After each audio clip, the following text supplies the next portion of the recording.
Hey everybody, Evan Kirstel here with the CPAS Acceleration Alliance. It's Monday.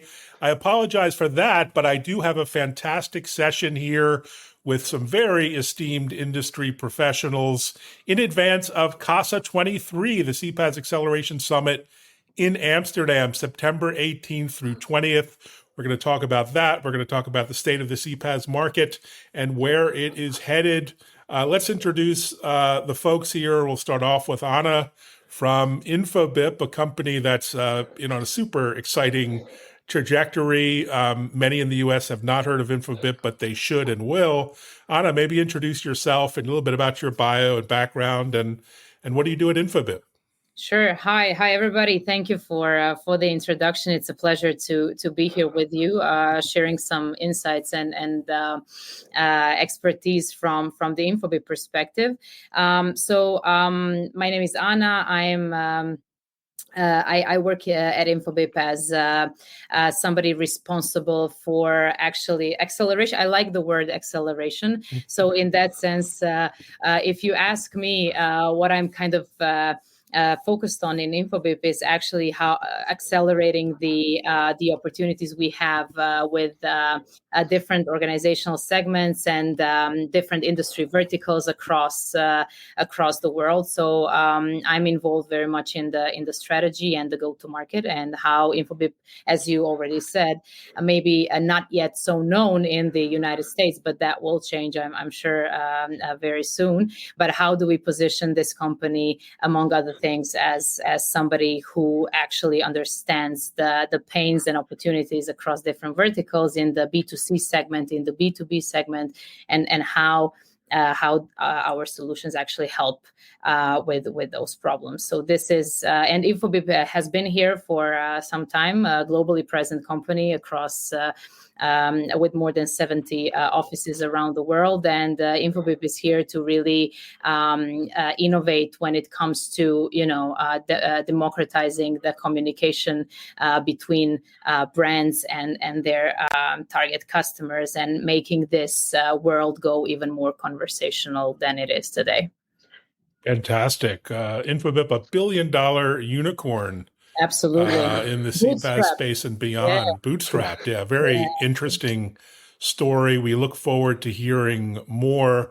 And we look forward to hearing from Michael Brandenburg. Michael's, gosh, can I say you've been 50 years in this space, or you've been around a long time, Michael? It maybe a dog years. Yeah.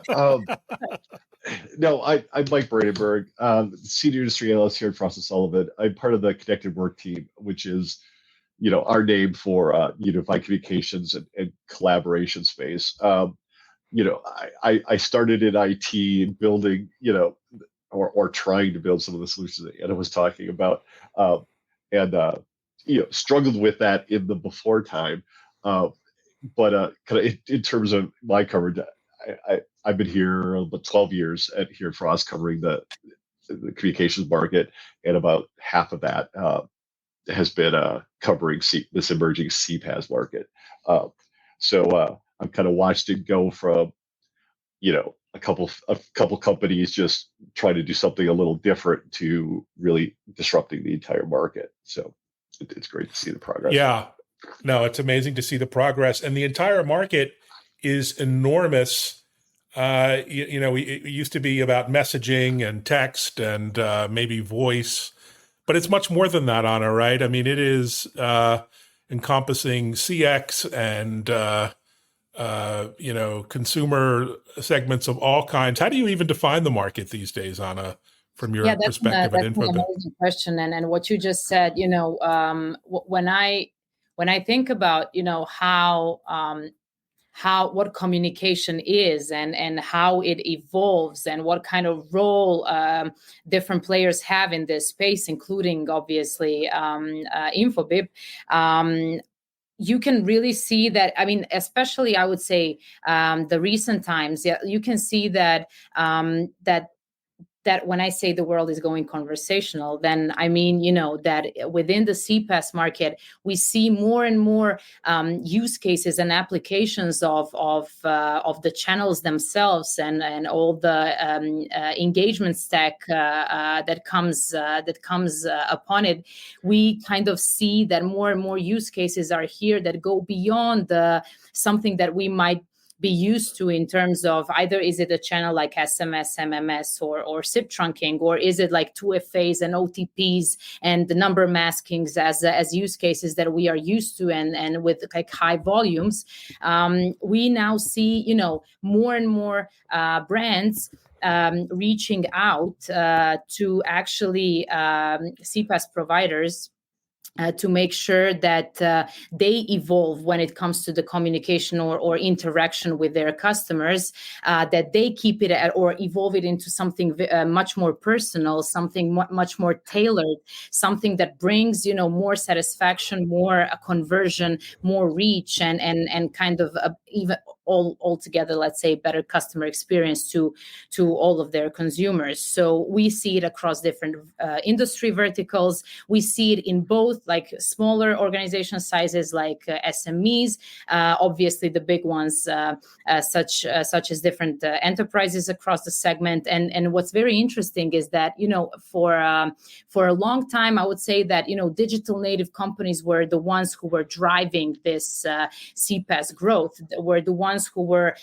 because they are kind of, it comes natural to them. They are tech savvy. They know their customer. They know what a good customer experience is, and they actually differentiate themselves, like between themselves, by really kind of going that extra mile in bringing this relationship with the customer, going beyond transaction.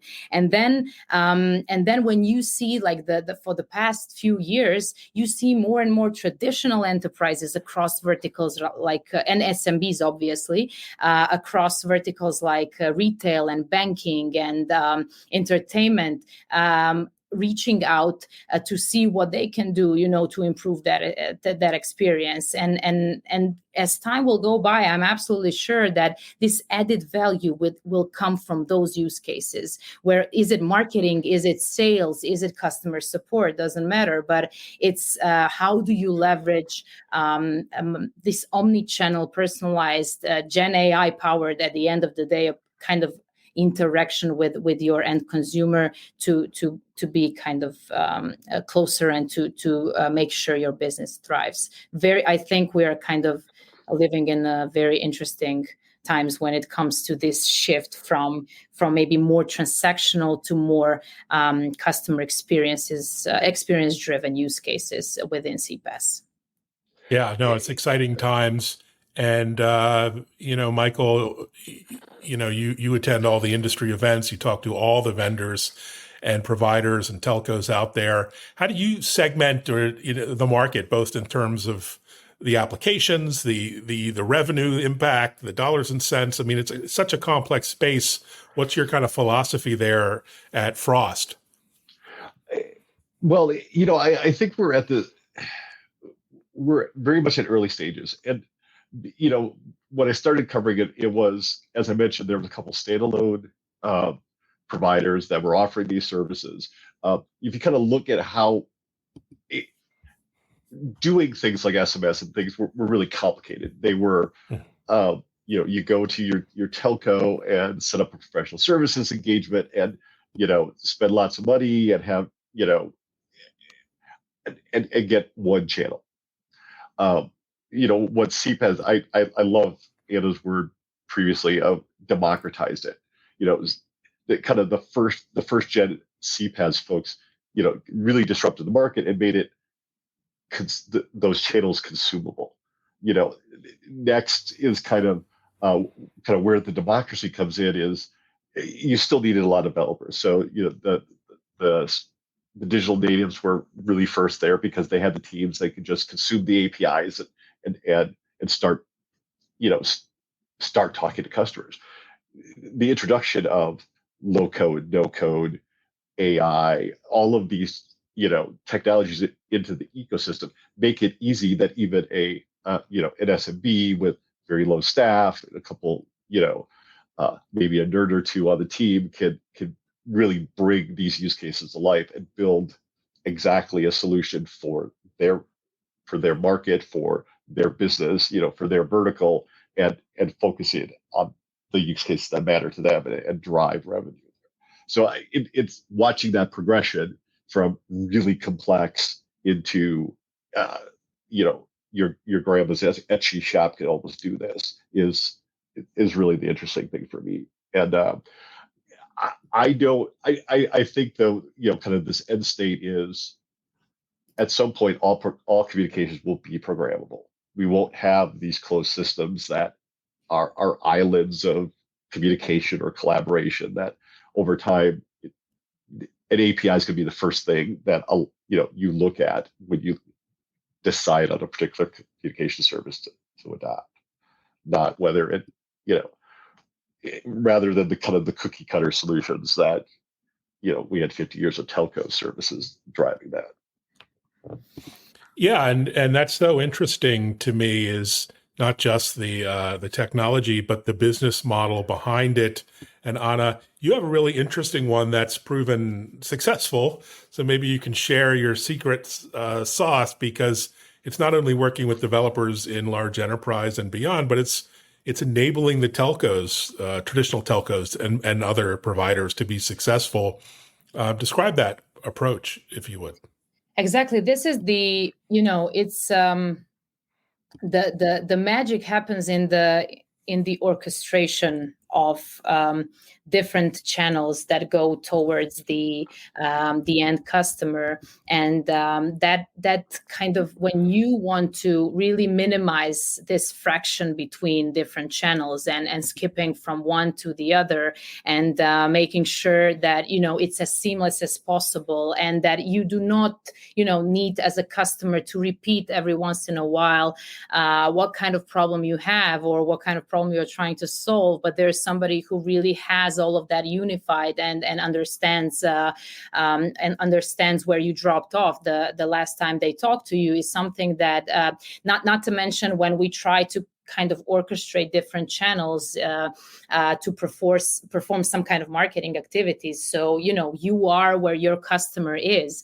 You talk to your customer where in the channel they prefer at the time where they prefer. And then when you have, we have a SaaS stack that kind of goes as an overlay to the channels, communication channels that we have as well. And then we talk about whether it's some campaign managers that you can use to really kind of bring those channels together and perform some campaigning through a really end-to-end omni-channel way towards your consumers, whether it's kind of combining, Instagram and WhatsApp, or whether it's combining some other channels, but you are kind of making sure that this experience and that conversation with your customer is uninterrupted, as seamless as possible, and that these dropout rates and engage are as low as possible, that engagements, that you create some environment for the very engagement, that you create some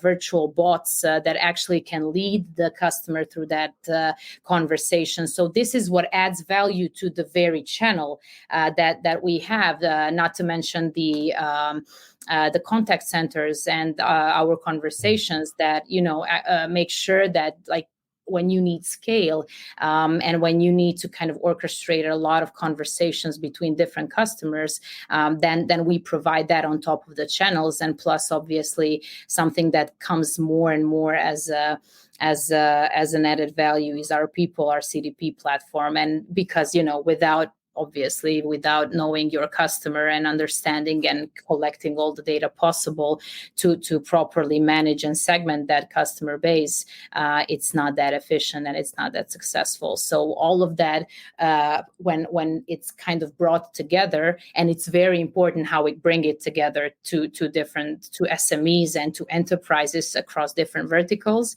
it actually gives you this pure omni-channel kind of stack that you can use to communicate with your customers.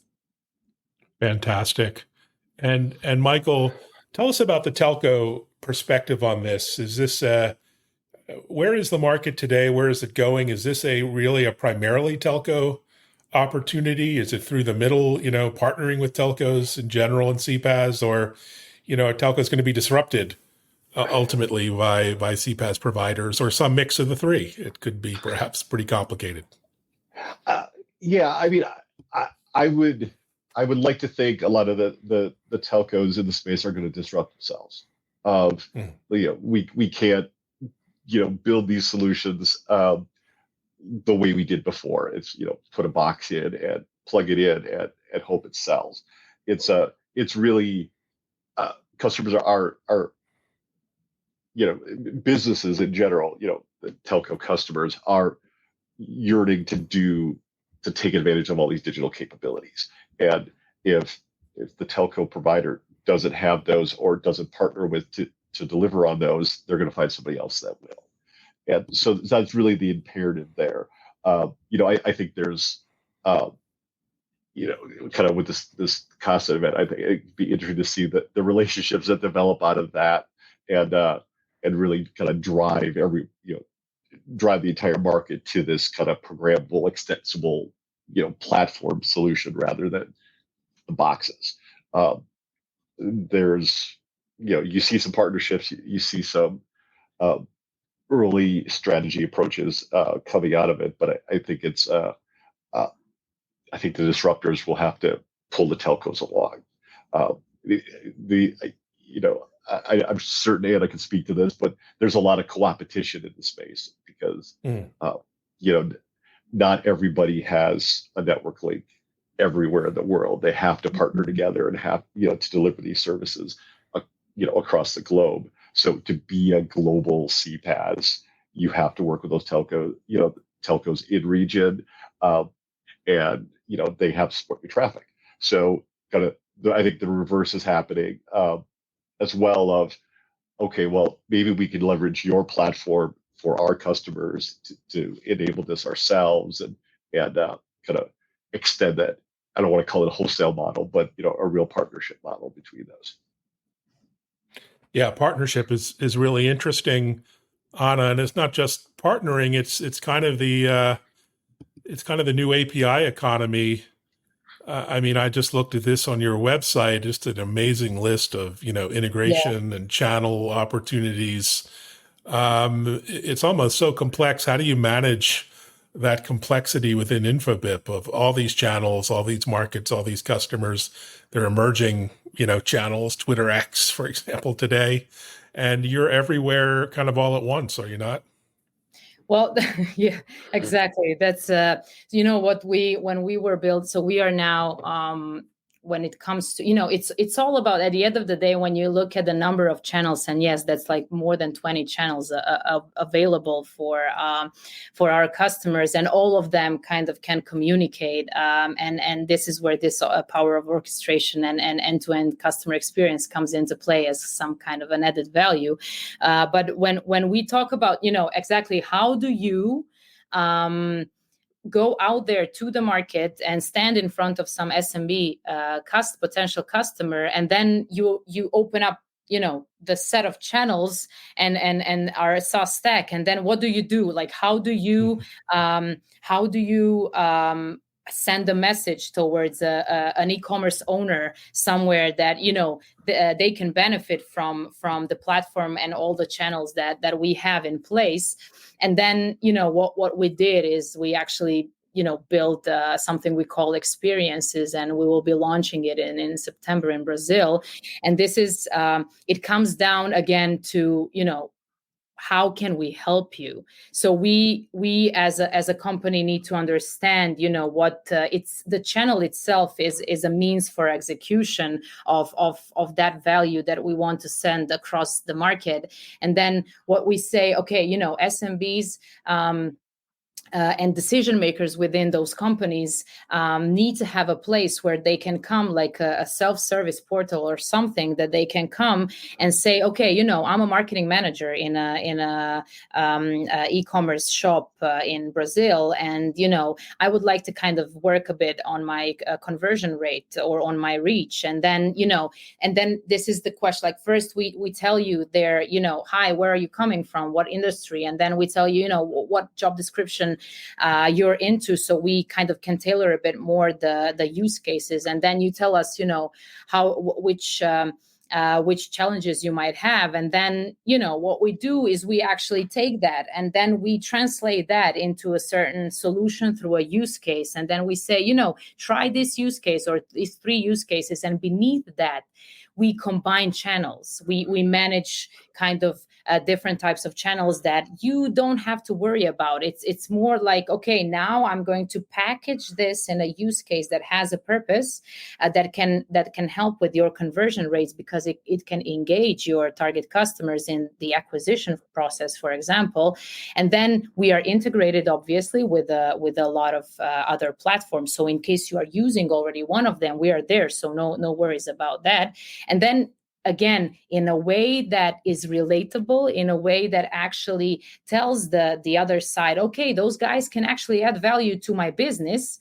You 3 clicks away and you are using the product. And this is how, when we talk about managing the channels in terms of how are we presenting them and how are we actually turning them into a value proposition? This last experiences that we are launching is absolutely a prime kind of example, especially for the ever-growing SMB market that will actually consume a lot of CPAS in the times to come. So very, very interesting to get to understand, like, okay, what's relevant? How's one InfoBip relevant to the e-commerce player somewhere in Brazil? So a very interesting journey, but I think we are kind of on a good way to caption that value and deliver it to the customer. So exciting. Well, it wouldn't be a tech chat if we didn't talk about AI, Michael. So AI, GenAI fused with CPAS, is this marketing hype that we're seeing, or is there some practical utility in right now adding AI to the mix with customers? I think it's a little early, but I'm a skeptic. But I think kind of to everything Anna was saying is like it is the natural progression, because with CPAS and channels being in the value chain in that B2C relationship, AI brings optimization there. You have a customer that says, I want to check the status of my order. Well, if you can let a GenAI, go plug in, look for that order, give that answer in a better than a bot fashion, and kind of start sensing tone of the customer, and like, are they angry about this order? Is this delayed? What can we do to make that customer happy before you have to deal with a disgruntled customer talking to a human? I think it plugs in very well. It's you can evolve from kind of taking first level calls in your call center to more expert or handling the 80-20 rule, kind of within the call center, rather than trying to just scale for volume of first pass calls. As an example, I think even on the kind of flip side, you're seeing a lot of code development happening with GenAI. So it could be I want to build a call flow that looks like this, and take that low code to the next level of how about we build it this way, and it had kind of intelligence on both sides. I think it adds to that democratization of CPAS and services that we talked about before. So I think that the one thing I want to comment about from Anna's comment was you saw that list of all those channels. Could you imagine every SMB going to Apple, going to Google, going to WhatsApp, and trying to I want to add your channel there? So again, that all ties together of you have a broker, I guess, or a platform that brings in the best channels and fits them to regional or personal preferences of WhatsApp's popular in South America more so than SMS, so we'll just tweak the dials to add that, rather than every business trying to build a direct relationship with those channels. So Great I think point. it all comes Almost an together real. aggregation role. That's really intriguing. And Anna, I mean, you're all in on AI. Clearly, you're already talking about various products and solutions, and the amazing efficiencies you get by no code kind of development. Is that your primary strategy here? Exactly, and this is, I think Michael was spot on when it comes to the, where AI can help, or Gen AI can help in terms of efficiency optimization, in terms of, how do you scale and how do you make sure that your conversations with your customers are ongoing whenever and wherever, without a lot of effort from your side. And this is where Gen AI really plays a big role, because if we talk about like e-commerce again as a very very specific industry and conversational experience that we provide for SMBs and e-commerce through this product that we are launching, is actually that you can use very specific use cases like order management or transparency with delivery, or a lot of questions about the company itself, where we implemented the Gen AI and we are training it and building it, and where you see a real application that really adds value to the business owner. So yes, I think that combination of and customer communication or conversation on top of what Michael mentioned as well, Gen AI helping coders code, helping marketeers develop certain content.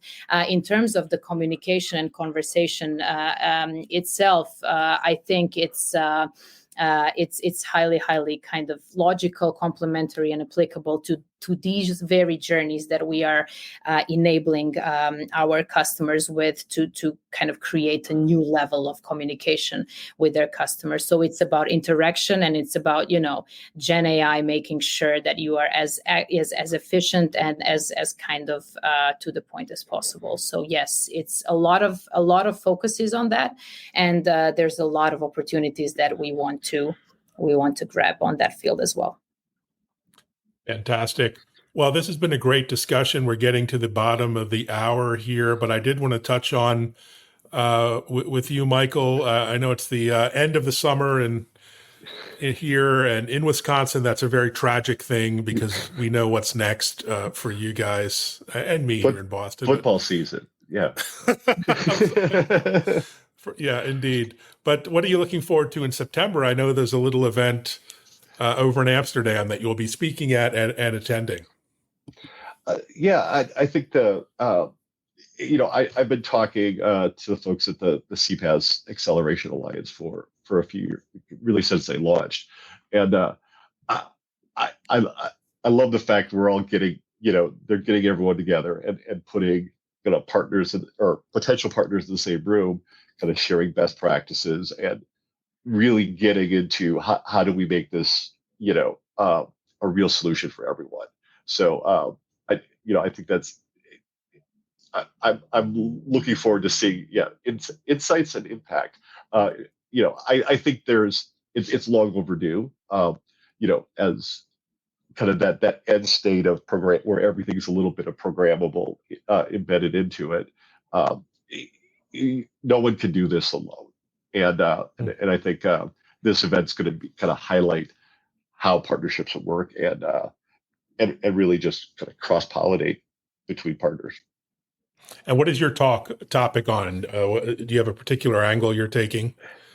I'm really just trying to take it all in. Okay.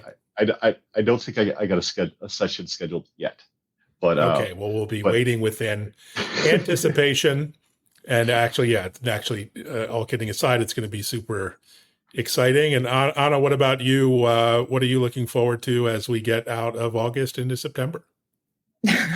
Well, when